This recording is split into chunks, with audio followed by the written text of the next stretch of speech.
Bonjour à tous, bienvenue, c'est l'heure de Parlement Hebdo. On va refaire tout le fil de la semaine politique et parlementaire avec à mes côtés Katia Guilder. Bonjour. Bonjour Mickaël. Et cette semaine, notre invité Benoît Hamon, député socialiste des Yvelines. Bonjour, ancien ministre et candidat à la primaire de la gauche. On commentera cette semaine avec vous, avec d'abord la séquence politique. On va commencer évidemment par ce débat de la droite. Deux finalistes à la primaire de droite ont débattu pour la dernière fois avant le résultat final ce week-end. Parmi les moments forts du débat, un échange sur le temps de travail dans la fonction publique. La question de l'interruption volontaire de grossesse a ressurgi de façon spectaculaire dans le débat. Elle s'est même invitée à l'Assemblée où une réunion de commission a dû être suspendue. On parlera également du débat budgétaire. Il n'aura pas lieu au Sénat. La majorité sénatoriale de droite refuse d'examiner un texte qu'elle juge insincère. L'Assemblée, évidemment, aura le dernier mot. Et on commence tout de suite par la dernière manche de la primaire à droite.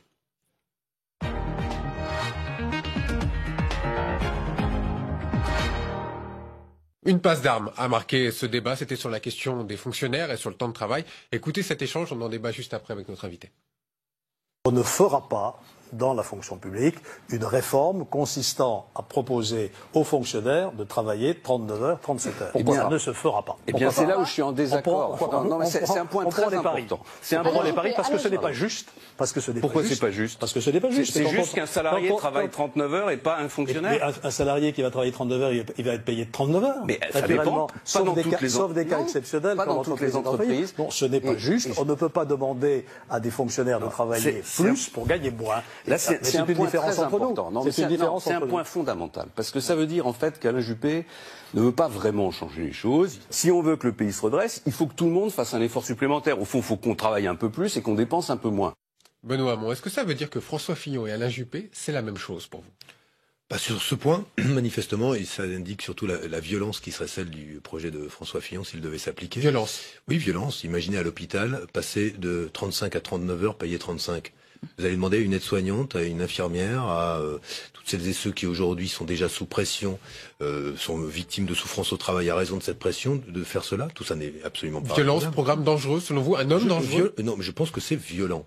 Et tranquillement, benoîtement presque, François Fillon annonce des transformations qui se traduiront par de la violence pour celles et ceux qui vont subir les conséquences de son projet. Et quand il dit on travaille 39 heures dans le privé, bon, je pense qu'il calcule en moyenne en fonction des heures supplémentaires, mais je rappelle que pour le coup on est payé là non seulement 39 heures, mais en plus en heures supplémentaires. Donc c'est incroyable. La France d'Alain Non, Juppé, je préfère pas la France d'Alain Juppé. Je dis simplement que en l'occurrence le projet de François Fillon est d'une rare violence pour les fonctionnaires et ceux qui devraient en vivre les conséquences. Et puis ce discours anti-fonctionnaire est vraiment à un moment où on a besoin de protéger les Français contre la crise économique, la crise sociale, les périls climatiques, le péril terroriste. On va faire moins d'État, moins d'hôpital, moins de professeurs, moins de quoi encore. Tout ça n'est pas sérieux, c'est très idéologue, mais pas très sérieux. Mais simplement, est-ce que c'est réaliste? Est-ce que vous pensez qu'il peut vraiment mettre en application son programme, 500 000 fonctionnaires de moins? Après, il va devoir négocier avec des syndicats, et donc il obtiendra quoi, 300 000 ou qu'est-ce que vous en pensez? Je n'en sais rien, je sais simplement que s'il fait ça, il s'ouvre une période en France de conflits et de tensions qui sera incroyable. Je voyais les gens se réjouir quand on disait dans les états-majors de François Fillon 100 000 fonctionnaires en moins. C'est comme si on donnait en pâture des postes de fonctionnaires. Moi je vous dis, moi je pense qu'il faut plus d'infirmières, plus d'aides-soignantes, plus de professeurs, plus de fonctionnaires là où justement aujourd'hui on a besoin d'agents publics. Est-ce que vous demandez ce week-end aux électeurs de gauche d'aller massivement voter contre François Fillon? Non, je ne demande pas ça, pas davantage que je demande aux électeurs de droite de venir à la primaire de gauche. On n'est pas nous sommes dans des exercices qu'il faut respecter. Moi, je respecte la primaire de droite et je vais même je salue d'ailleurs la réussite de cette primaire et parfois la qualité des échanges, honnêtement, voire. Voilà ce qui vous attend peut-être. Non, oui, mais je trouve que ça a été de bonne qualité, pas surtout, mais parfois de bonne qualité. Mais laissons le peuple de droite ou les Français de droite choisir leur champion. Alors en attendant, les deux finalistes ont donné aussi ce jeudi leur vision des questions sociales très différentes et aussi sur le modèle social français. Écoutez. De quel modèle social vous parlez? Vous parlez d'un modèle social qui aujourd'hui génère 6 millions de chômeurs. Vous parlez d'un modèle social français qui se traduit par le déclassement des classes moyennes. On a besoin de changer profondément ce modèle, justement pour qu'il soit plus juste. La principale menace sur le modèle social français, c'est la politique qui a été conduite depuis 5 ans, et notamment l'incapacité à maîtriser le chômage. C'est ça la vraie difficulté. Est-ce que vous redoutez une casse du modèle social français, mouvement irréversible ? Je pense que dans leurs mots, quand ils évoquent le modèle social français, c'est pas pour le rendre plus protecteur. Il y a incontestablement une crise du modèle social français, au sens où il ne protège pas correctement les Français, parfois contre la maladie, parfois contre les accidents du travail ou les maladies professionnelles, contre la précarité et les inégalités. C'est pour ça que je propose le revenu universel d'existence. Parce que ce qui me frappe, c'est l'incapacité de l'un comme de l'autre à anticiper ce que sera l'impact de la révolution numérique sur le fait qu'on va travailler moins. Le travail va se raréfier, et comment on finance la sécurité sociale? Par le travail. Et ben, s'il y a moins de travail, il n'y a plus de sécurité sociale à moyen et long terme si on ne réfléchit pas à faire payer les robots, les machines en lieu et place des hommes. François Fillon a dit autre chose. Il a dit que la France n'était pas multiculturelle. Que dit l'élu de Trappes? C'est vrai ça? L'élu de Trappes, même l'élu de Brest ou l'élu de... Oui. Non mais je veux dire, de Lille ou de Rezé ou je n'en sais quoi. Mais je pense que François Fillon est dans une vision... Mais c'est... Moi par exemple, je suis breton, ça ne me remplit pas. Je suis socialiste, ça ne me remplit pas. J'ai été élevé en partie au Sénégal, ça ne me remplit pas. L'identité, c'est une narration. Ce qui est valable pour moi est valable pour la nation. La vision qu'a François Fillon de la nation française, elle s'arrête. C'est comme si l'horloge s'était arrêtée dans une époque qui serait un bout du XXe siècle, je ne sais quoi. Mais il y a le refus de la narration. Et moi, je récuse sa vision, mais qui est une vision très vieillotte. Je veux dire, elle est très vieillotte, très fermée de la France. La France, elle est ouverte depuis longtemps. Sans doute que cette ère-là, rétrograde, on n'a pas beaucoup respiré. Mais moi, je revendique la République métissée. Et la République métissée, c'est la France dans laquelle on vit. Et même le débat sur les racines chrétiennes. Moi, j'ai été baptisé, donc je suis catholique de baptême. Ça ne me remplit pas non plus. Et je refuse aujourd'hui qu'on renvoie l'identité de la France à une religion, un morceau de son histoire, une couleur ou une pigmentation de peau. Bref, tout ça, c'est sordide. Voilà. Donc, il y aurait sordide en tout cas. C'est dangereux de ne pas comprendre que c'est une narration. Donc, je trouve que c'est pas ma France, en tout cas. C'est pas votre France, François Fillon. Non, c'est pas votre France. Si, il appartient. Il est une composante. Moi, je le revendique comme une composante de la France. Je ne le rejette pas. Et évidemment que les traditions, les valeurs chrétiennes sont importantes dans la France. Mais je ne rejette pas cela. Mais j'ai le sentiment qu'il rejette tout le reste, lui. Alors, Benoît Hamon, le débat politique cette semaine s'est aussi invité à l'Assemblée, allant même jusqu'à provoquer un clash en commission.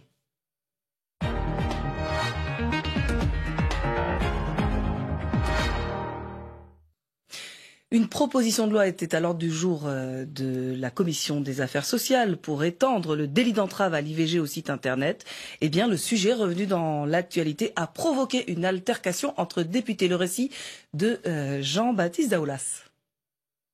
Après seulement quelques minutes de débat, la discussion sur le délit d'entrave numérique et l'interruption volontaire de grossesse s'envenime. Il n'y a qu'à regarder la presse, messieurs. Bon. La porosité qu'il y a entre certains. Je demande. Vous n'aurez la parole que quand je vous la donnerai. Vous êtes inscrit sur les temps de parole. Si vous continuez, je vous assure, je vous donne encore 2 minutes. Les insultes fusent sur les bancs de la droite. Monsieur Jacquat. Je suspends la séance et on reprendra à 2h15. La séance est suspendue pendant 2h30. Comme Denis Jacquat, les élus les Républicains reprochent aux socialistes d'instrumentaliser l'interruption volontaire de grossesse dans le contexte de la primaire de la droite et du centre. Moi, en écartant les bras, je me vois encore. Je me dis, mais qui c'est ce con-là? C'est une personne, je dirais, très gentille et non méchante. Mais parce que pour moi, c'est important. Ça fait très longtemps que je suis à la Commission des affaires sociales. Je suis depuis longtemps les textes sur le social et le domaine sanitaire. La Commission, c'est un lieu de travail. Ce n'est pas un lieu de politique politicienne. Mais pour la présidente PS de la Commission, aucune arrière-pensée politique dans un calendrier parlementaire élaboré il y a déjà plusieurs semaines. Rien ne laissait prévoir qu'Alain Juppé et François Fillon se déchireraient sur l'IVG dans la primaire. c'est tombé là parce que la législature se termine et que des niches parlementaires des différents groupes d'ailleurs deviennent de moins en moins nombreuses par définition, et le groupe socialiste l'a mis dans une niche qui va être le 1er décembre, le jeudi 1er décembre, et nous forcément on en discute une semaine avant en commission, il n'y a rien d'extraordinaire. Les travaux ont repris en fin de matinée, sans les députés républicains qui ont boycotté la séance. Le délit d'entrave numérique à l'IVG a finalement été voté. Il sera discuté dans l'hémicycle le 1er décembre. Benoît Hamon, ça vous inspire quoi ce genre d'incident? On ne peut plus discuter sereinement de rien, en tout cas pas de sujet d'actualité comme ça en commission. Il y a une forme de tension qui est liée à la période, c'est l'élection présidentielle, mais le sujet de l'IVG est un sujet sérieux. C'était quand même un clash. Oui, mais c'est un clash qui se fonde sur quoi? Sur le fait qu'il existe des sites internet qui vont donner des informations fausses sur l'IVG, qu'on soit contre l'IVG, c'est une opinion. Je la respecte, je suis radicalement opposé à cette position, mais elle existe. Et ça, personne n'empêche quelqu'un de dire qu'il est contre l'IVG, mais que des sites internet donnent des fausses informations et au prétexte d'informer sur l'IVG, en fait, poursuivre un combat politique, oui, le Parlement est légitime à dire que désinformer sur une question aussi difficile que l'IVG et des décisions compliquées pour les femmes ou les couples qui décident de prendre cette décision-là, ça, c'est inadmissible et le Parlement est dans son droit et il a bien fait d'agir en ce sens. Une dernière question, est-ce que les lobbies religieux, et notamment anti-IVG, ont pris le pouvoir? Est-ce que ce sont souvent des réseaux catholiques? Est-ce que vous estimez que cette religion a pris le pouvoir aujourd'hui? Ah non, je ne pense pas que la religion catholique ait pris le pouvoir, qu'elle soit très influente, notamment un certain nombre de question, segments. Bien entendu. Les plus durs, vous l'avez vu sur la campagne de prévention du VIH. On a une campagne de prévention sur le sida qui met en scène quelques photos de couples d'hommes, rien de particulièrement érotique. Les maires ont supprimé ces affiches. Voilà, rien de particulièrement choquant dans les photos. Elles auraient illustré une campagne sur un tout autre sujet, personne ne les aurait remarquées.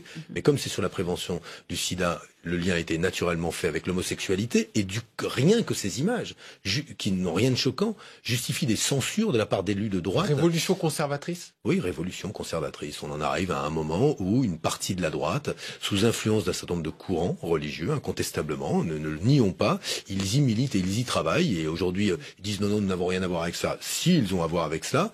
Un certain nombre de courants religieux intégristes et conservateurs, notamment liés à l'Église catholique, très loin de ce que dit le pape François. Ce qui me frappe, moi, aujourd'hui, c'est que ceux qui influencent et se laissent le débat politique à droite sont pas du tout en phase avec l'ouverture au monde, l'ouverture aux autres, qui est celle du pape François. C'est quand même, on a de ce point de vue-là une évolution en France dans la communauté, une partie de la communauté catholique, qui est significative, comme dans la vie politique, il y a une radicalisation à droite, quoi. Benoît, on va parler maintenant du budget, notamment des sénateurs qui ont refusé d'examiner ce texte.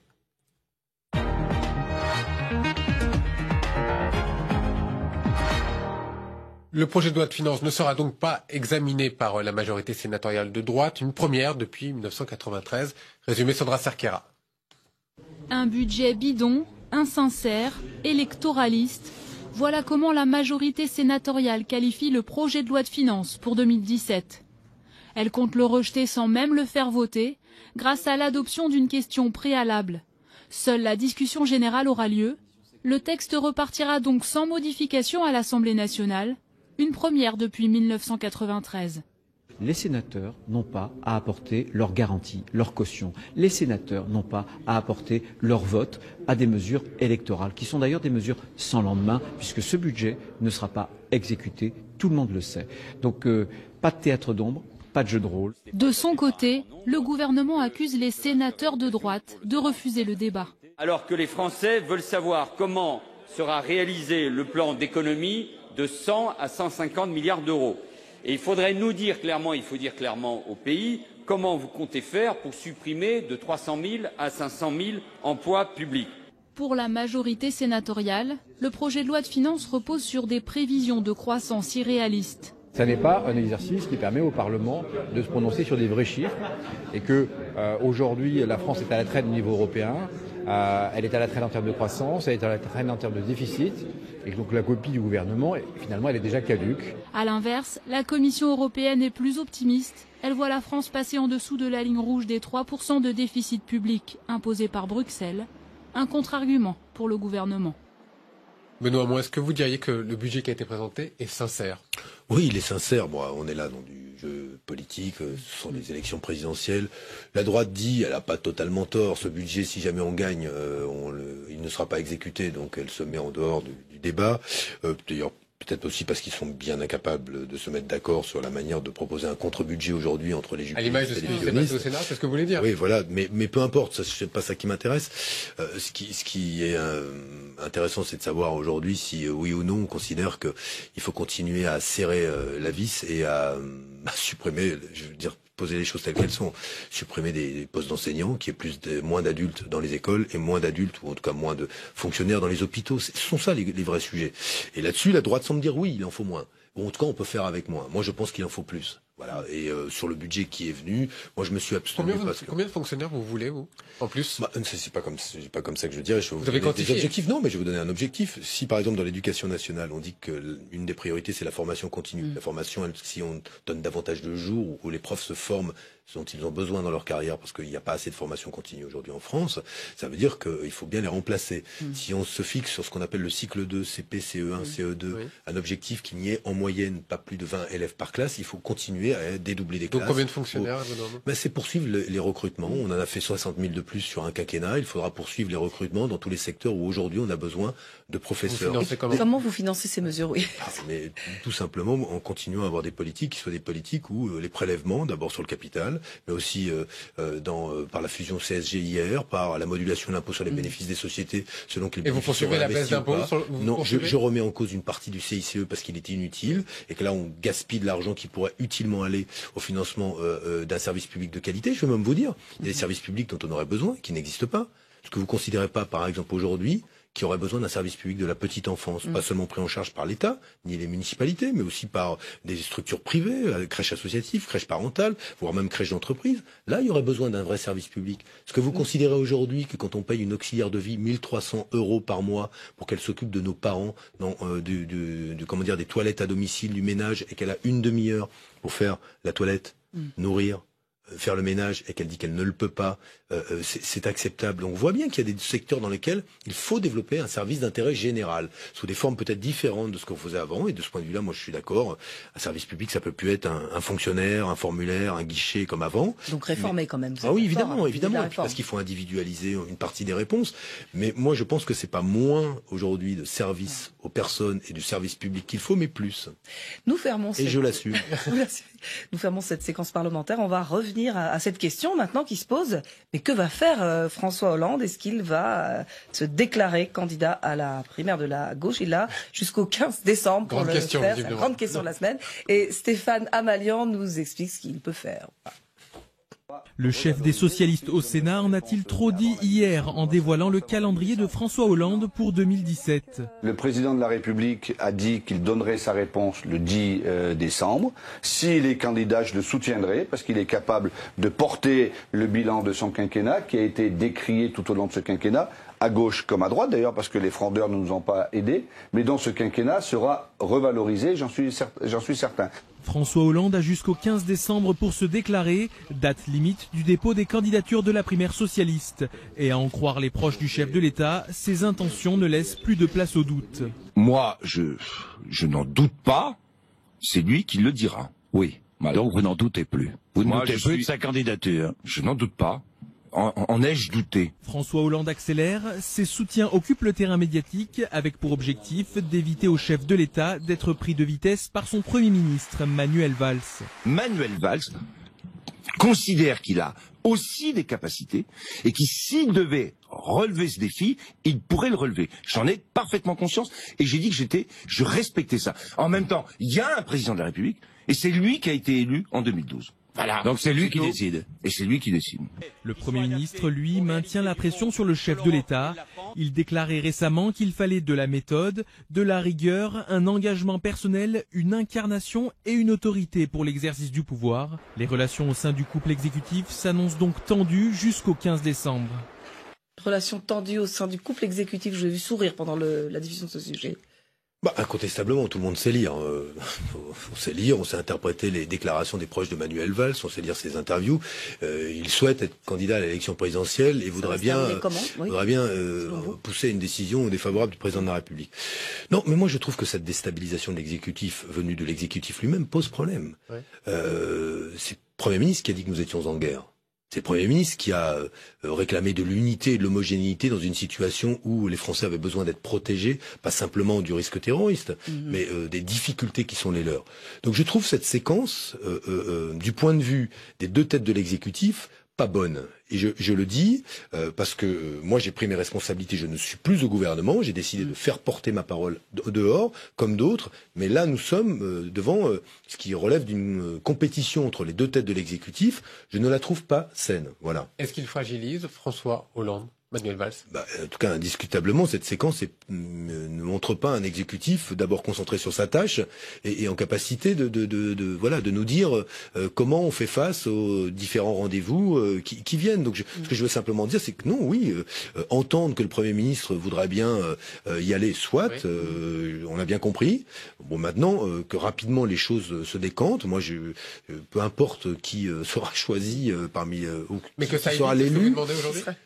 Oui, mais ça, je trouve que c'est surtout l'un est Premier ministre, l'autre chef de l'État. Donc quand on entend de la part du Premier ministre des appels à la responsabilité en permanence et qu'on voit par série d'interviews une envie de pousser du coude le président de la République, non, ça n'est pas sérieux. Oui, ce n'est pas sérieux. J'avais une question également concernant votre primaire. Est-ce que vous vous engagez aujourd'hui à soutenir le gagnant de la primaire, quoi qu'il arrive? Écoutez, je l'ai dit, il y a des règles du jeu. J'aimerais... quel qu'il soit. Oui, mais quel qu'il soit. Et promettez-moi une chose, puisque maintenant on est instruit par l'expérience, que vous poserez cette question-là à Manuel Valls. Si Benoît Hamon, évidemment, quand il sera choisi par les Français de gauche le 29 janvier, le soutiendrez-vous? Aujourd'hui, les signes... Non, mais je le dis parce que moi j'ai répondu plusieurs fois et on me demande à chaque fois de répondre à la même question. Si moi je ne suis pas dans la perspective de perdre. Voilà. Et je vous le dis jusqu'au bout, ce que je propose avec constance sur la question du travail, la question sociale, sur la question européenne, sur la question écologique, je fus croyant dans la croissance, parce que tout le monde va vous dire cap sur la croissance. Ça fait combien de temps qu'elle n'est pas revenue? Potion libérale ou social-libérale, elle ne revient pas. Donc peut-être posons-nous la question de savoir que quand on va chercher un demi-point de croissance et que ça se fait au détriment de l'environnement et au détriment de notre droit social, on pourrait peut-être penser à un modèle de développement qui soit plus tempérant et qui soit plus riche en emplois. Moi, je pense que toutes ces solutions sont là devant nous, mais qu'on est toujours avec les vieux logiciels et que tout ça, c'est pas parce que d'ailleurs on fait un bouquin qui s'appelle Révolution que c'est pas pour autant un vieux logiciel. D'ailleurs, j'en profite pour le dire. Voilà, un petit axe, ça c'est oui, mais parce que c'est incroyable. Je veux dire, il y a ces objets de communication, mais c'est 100% de la communication. Et le titre n'est que de la communication. Révolution de quoi? D'arrêter de bosser 35 heures quand on est un jeune, c'est une révolution? Vous croyez que oui, il y a les jeunes start-upers travaillent la nuit, soit, mais le monde n'est pas fait que de start-upers qui adoreraient voyager de New York à Paris. Il y a des gens qui se lèvent tôt le matin et quand on est, après avoir passé en apprentissage, on est un jeune ouvrier, on a besoin aussi de pouvoir travailler selon le temps de travail qui a été fixé. Pourquoi? Parce que même pour ces jeunes-là, le travail plus pénible, il se traduira aussi par plus de maladies et probablement une espérance de vie plus courte. Donc ces choses-là se respectent. Benoît, voilà. Jim Jarassé est avec nous, c'est notre partenaire du Figaro.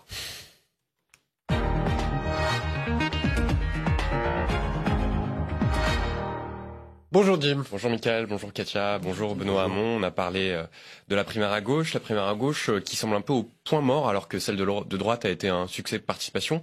On a entendu Arnaud Montebourg cette semaine s'inquiéter des conditions d'organisation et du retard pris dans cette organisation. Est-ce que vous craignez, est-ce que vous avez des craintes sur la tenue du scrutin? Non, j'ai pas de crainte sur la tenue du scrutin, mais ce serait mieux qu'on en parle effectivement et que le premier secrétaire du Parti socialiste lance une grande campagne pour dire, ce que je vais dire maintenant, que c'est le 22 et le 29 janvier qu'on vote. C'est demain, pratiquement. Mais oui, c'est dans 2 mois. Donc, il faut populariser cela, sinon on pourra imaginer qu'il y a une forme de calcul, c'est moins on parle de cette primaire, moins il y aura de gens pour voter, plus ça pourra arranger le candidat du pouvoir. Il n'y a pas de calcul. Mais sinon on le pensera. Et moi je vais tout faire pour que ce soit pas le cas. En même temps, je vais vous dire, sur le terrain, ça y est, ça commence à bouger. Et on le voit, il y a un intérêt. Mais le comité d'organisation de la primaire ne s'est a priori pas réuni pendant un certain temps. La faute à qui? écoutez, on était en la primaire de droite. Au candidat. Non, je veux accabler personne là-dessus. On verra maintenant. Maintenant, on rentre dans la primaire de gauche. Donc, on pouvait imaginer qu'avec la primaire de droite, c'était mezzo voce. Maintenant, il va falloir faire jouer un petit peu plus les voix de gauche. On a entendu Arnaud Montebourg appeler les électeurs de droite à voter à cette primaire, aussi les électeurs de gauche. Il s'est un peu repris. Est-ce qu'il a commis une erreur, selon vous, en lançant cet appel?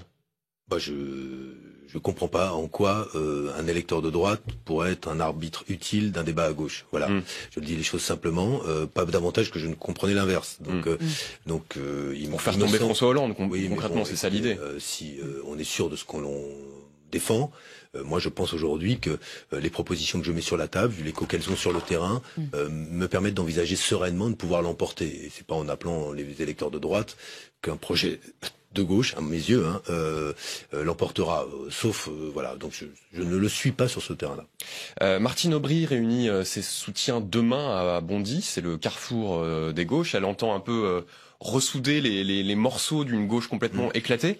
Alors on sait qu'elle n'est pas candidate, mais est-ce qu'elle a une carte à jouer dans l'après 2017 sur ce qu'on appelle la recomposition de la gauche, Martine Aubry? Mais l'après 2017, ça commence en 2016. C'est que je veux simplement dire, c'est que faire l'impasse sur la présidentielle me paraît compliqué.